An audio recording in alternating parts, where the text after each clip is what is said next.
രാവിലെ അടുപ്പത്ത് കപ്പയാണ് കേട്ടോ വെച്ചേക്കുന്നത്. ഇന്നെന്തായാലും കാപ്പിക്ക് കപ്പയും ബീഫും ആണെന്ന് തോന്നിക്കുന്നു കേട്ടോ. ഇന്നലെ വൈകിട്ട് അച്ചാച്ചി ബീഫ് വാങ്ങിക്കൊണ്ട് വന്നിട്ടുണ്ടായിരുന്നേ. അപ്പോൾ ഇവിടെ എല്ലാവർക്കും കപ്പയൊക്കെ ഭയങ്കര ഇഷ്ടമാണ് കേട്ടോ. എനിക്കാണ് കേട്ടോ പിന്നെ അത്ര ഇഷ്ടമല്ലാത്തത്. അപ്പോൾ ഇന്നെന്തായാലും കാപ്പിക്ക് അതാണെന്ന് തോന്നിക്കുന്നത്.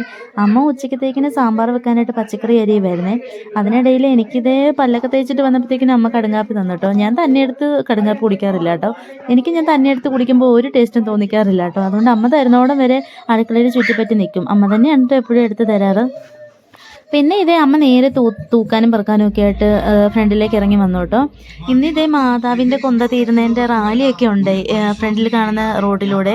അപ്പം അന്നേരത്തേക്കിനും ഇവിടെ എല്ലാം ഒന്ന് അലങ്കരിച്ച് മാതാവിനെയൊക്കെ എടുത്ത് വെച്ച് നല്ല ഭംഗിയായിട്ട് വെക്കണമെന്ന് പറഞ്ഞിട്ടുണ്ടായിരുന്നു കേട്ടോ. അപ്പം മുറ്റമൊക്കെ തൂത്തിട്ട് ഞാനും അമ്മയും കൂടെ അവിടെയൊക്കെ ഒന്ന് അലങ്കരിച്ച് വെക്കാൻ ഓർത്തിട്ടായിരുന്നേ.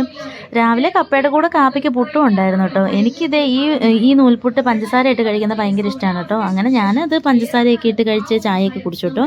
പിന്നെ ഞാനും അമ്മയും കൂടെ നേരെ പോരുന്നത് ഇവിടെ ഒരു കവുങ്ങ് കിടപ്പുണ്ടായിരുന്നു കേട്ടോ, ഒരു ഉണക്ക കവുങ്ങ്. അപ്പോൾ അതൊന്ന് വിറകിനായിട്ട് വെട്ടിയെടുക്കാൻ വേണ്ടിയിട്ട് പോവാണ് കേട്ടോ ഞാനും അമ്മയും കൂടെ.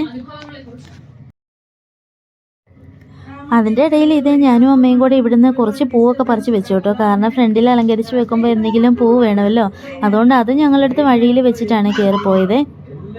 പിന്നെ ഇതായിരുന്നു കേട്ടോ കവുങ്ങ്. അത്യാവശ്യം നല്ല രീതിക്ക് ഉണങ്ങിയ കവുങ്ങായിരുന്നേ. പിന്നെ ഞാനും അമ്മയും കൂടെ പോയി അത് ഒടിച്ച് പറക്കിയൊക്കെ എടുത്തു കേട്ടോ. ഞാൻ അങ്ങോട്ടേക്ക് കയറിയില്ല കേട്ടോ.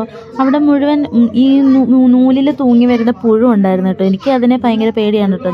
അതുകൊണ്ട് പറമ്പിനകത്തോട്ട് കയറിയില്ല കേട്ടോ. അമ്മയ്ക്ക് പിന്നെ അതിനൊന്നും പേടിയില്ല കേട്ടോ. അമ്മയാണ് കേട്ടോ അതുകൊണ്ട് കയറി എല്ലാം ഒടിച്ച് പറക്കിയൊക്കെ ഇടുന്നത്. ഇന്ന് ഉച്ച കഴിഞ്ഞ് ഒരിടം വരെ പോകേണ്ട ആവശ്യമുണ്ട്. അപ്പോൾ അതിന് മുന്നേ എല്ലാ പണിയും തീർത്ത് ഉച്ചയാകുമ്പോഴത്തേക്കിനും എല്ലാ പണിയും തീരണം എന്നാണ് കേട്ടോ അമ്മ പറഞ്ഞത്. പിന്നെ റാലി വരുന്നതിന് മുന്നേ ഇതും കൊണ്ട് പെട്ടെന്ന് വീട്ടിൽ ചെല്ലണം കേട്ടോ.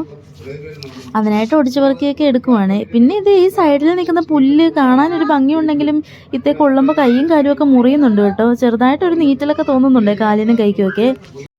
ഇന്ന് അച്ചാച്ചിക്ക് ജോലിയുള്ള ദിവസമാണ് കേട്ടോ. അല്ലെങ്കിൽ അച്ചാച്ചിയെ വന്ന് ഇതെല്ലാം വെട്ടിപ്പറക്കി എടുക്കുള്ളായിരുന്നേ. അച്ചാച്ചിക്ക് ഇന്ന് ജോലിക്ക് പോകേണ്ടത് കൊണ്ടാണ് കേട്ടോ അമ്മയും ഞാനും കൂടെ വന്ന് ഇതെല്ലാം വെട്ടിയെടുത്തത്. അച്ചാച്ചി ഉണ്ടെങ്കിൽ ഇതെല്ലാം അച്ചാച്ചിയാണ് കേട്ടോ ചെയ്യാറ്. പിന്നെ ഇന്ന് ആൻറ്റിയൊക്കെ ഇറങ്ങി വരുമെന്ന് പറഞ്ഞിട്ടുണ്ടായിരുന്നേ. അപ്പോൾ ഞങ്ങൾ വിറകൊക്കെ ആയിട്ട് വന്നപ്പോഴത്തേക്കിനും ആൻറ്റിയും പിള്ളേരും ഒക്കെ വീട്ടിൽ വന്നിട്ടുണ്ടായിരുന്നേ. അപ്പോൾ ഇന്നത്തെ വീഡിയോ ഇത്രയൊക്കെ ഉള്ളൂ കേട്ടോ.